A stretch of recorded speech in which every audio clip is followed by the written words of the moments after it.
Welcome viewer, I am Murugan S. This video tutorial describes how to rename your Windows 10 PC or laptop. Click Start button, Settings.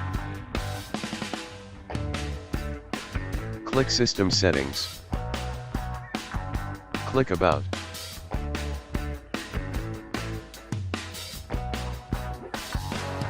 Click Rename this PC.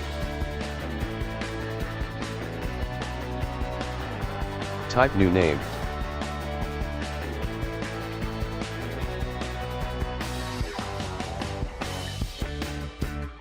Click Next.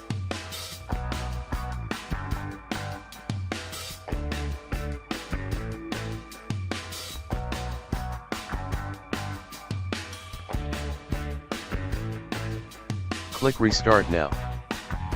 Thanks for watching. I hope this video tutorial helps to solve the problem. Please like, share and don't forget to subscribe my channel. See you next video.